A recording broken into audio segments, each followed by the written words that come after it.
Bienvenue sur cette chaîne où nous cheminons ensemble sur les sentiers de Dieu pour un temps de ressourcement avec notre Seigneur.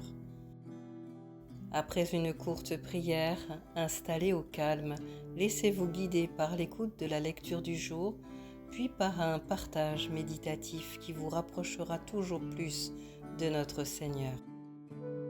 Vous êtes maintenant installé confortablement au calme, une bougie allumée. Tournons-nous ensemble vers le Seigneur. Au nom du Père, du Fils et du Saint-Esprit. Père très aimant, je viens à toi pour te retrouver. Renouvelle, s'il te plaît, mes pensées par ta parole. Cher Saint-Esprit, instruis-moi, s'il te plaît, guide-moi aujourd'hui.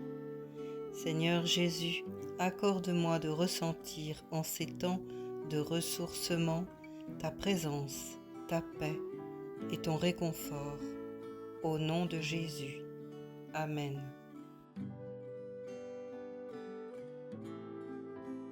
Lecture d'extrait de l'Évangile de Marc, chapitre 10, des versets 35 à 52.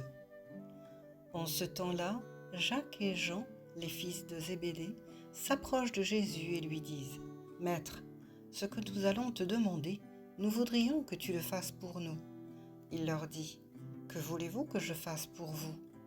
Ils leur répondirent : « Donne-nous de siéger, l'un à ta droite et l'autre à ta gauche, dans la gloire. » Jésus leur répondit : « Vous ne savez pas ce que vous demandez. Celui qui veut devenir grand parmi vous sera votre serviteur, car le Fils de l'homme n'est pas venu pour être servi, mais pour servir et donner sa vie en rançon pour la multitude. » Ils arrivèrent à Jéricho. Bartimée, mendiant aveugle, était assis au bord du chemin.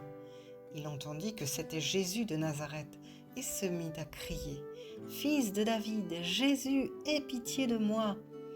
Jésus s'arrête et dit : « Appelez-le. » L'aveugle jette son manteau et, se levant d'un bond, vient vers Jésus. Jésus, prenant la parole, lui dit : « Que veux-tu que je te fasse ? » « Rabouni, c'est-à-dire maître, lui répond l'aveugle, que je recouvre la vue. Et Jésus lui dit : Va, ta foi t'a sauvé. Aussitôt, il recouvre la vue et suit Jésus dans le chemin.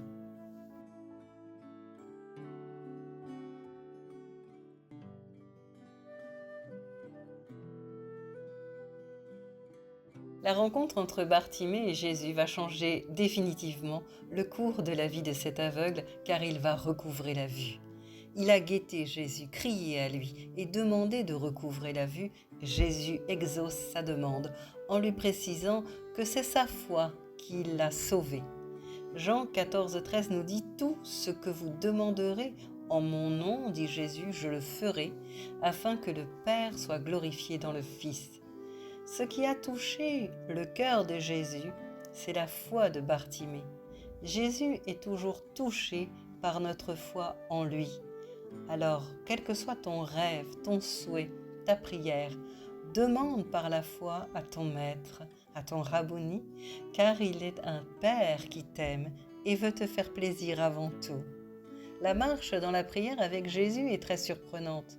Parfois, ma prière est à peine prononcée que je vois déjà l'exaucement. Parfois, ma prière me donne une telle paix intérieure que je peux remercier et continuer de croire sans avoir vu. Car c'est ok, je le sens au fond de moi. Jésus va m'exaucer, autant favorable pour moi. Parfois, malgré toute cette foi qui me porte en Jésus, je me trouve devant le dilemme des disciples de Jésus, Jacques et Jean, fils de Zébédée.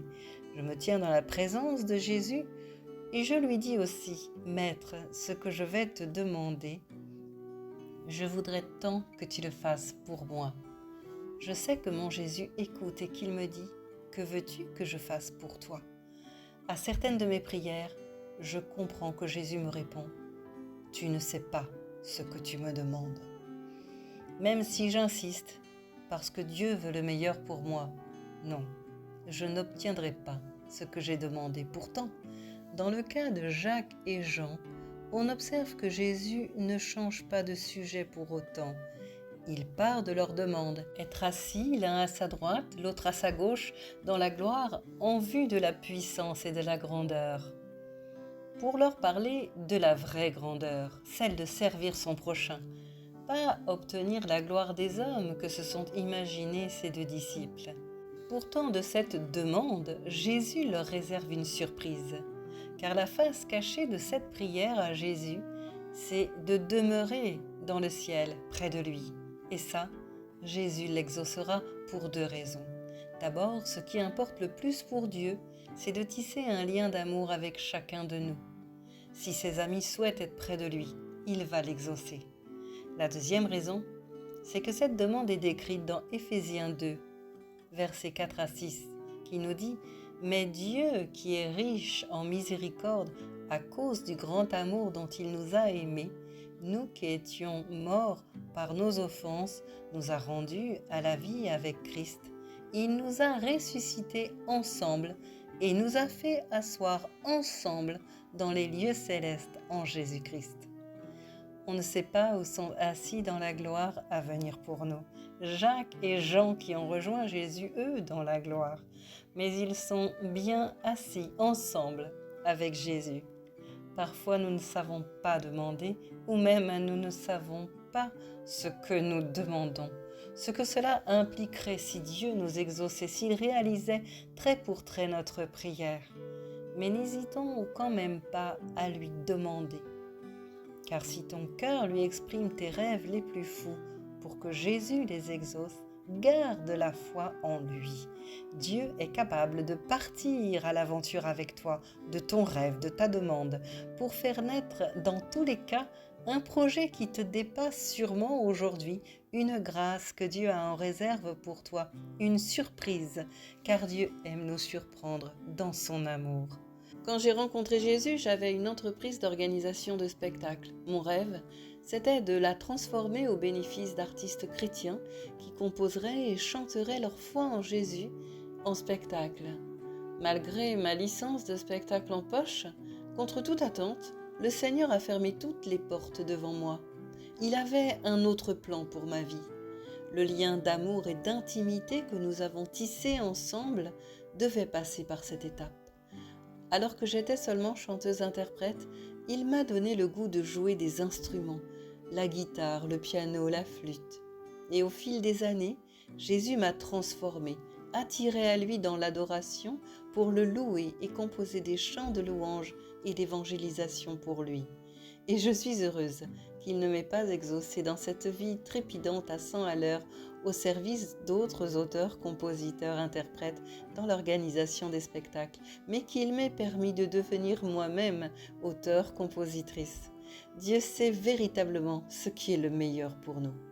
Gardons dans tous les cas, chacun à la pensée, le verset de Jean 15, 7, qui nous dit « Si vous demeurez en moi, dit Jésus, et que mes paroles demeurent en vous, demandez ce que vous voudrez, et cela vous sera accordé. » Tout comme Bartimée exaucé, qui décide de suivre le chemin de Jésus, toi aussi demeure en Jésus, suis-le sur le chemin, fais de ses paroles ta vérité et ton espérance. Alors tu pourras demander au nom de Jésus, et il t'exaucera. Après une courte prière, nous réciterons le Notre Père, mais d'abord, je te laisse un instant en tête-à-tête avec Jésus pour lui dire ce que tu voudrais qu'il fasse pour toi.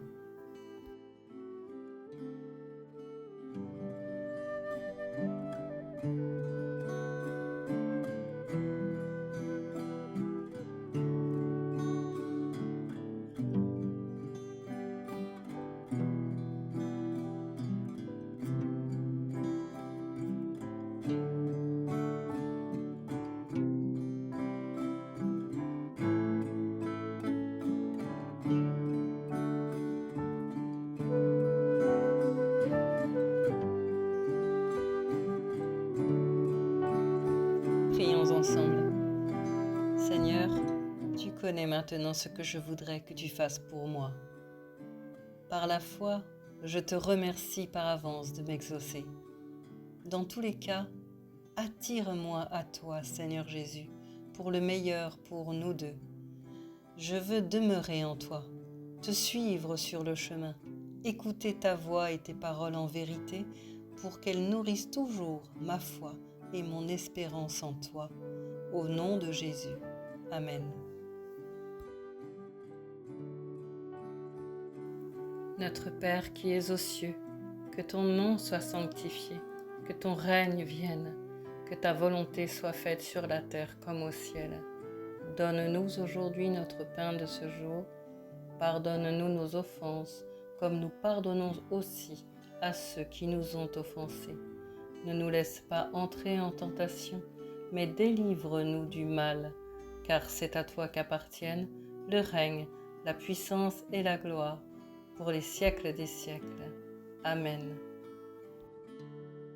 Si ce message vous a encouragé ou si vous pensez qu'il peut encourager un de vos proches, partagez-le. Mettez le petit pouce afin de bénir un plus grand nombre et booster cette vidéo dans les algorithmes. Abonnez-vous pour recevoir la chronique de dimanche prochain. Prenez bien soin de vous. Belle semaine à chacun et à dimanche prochain.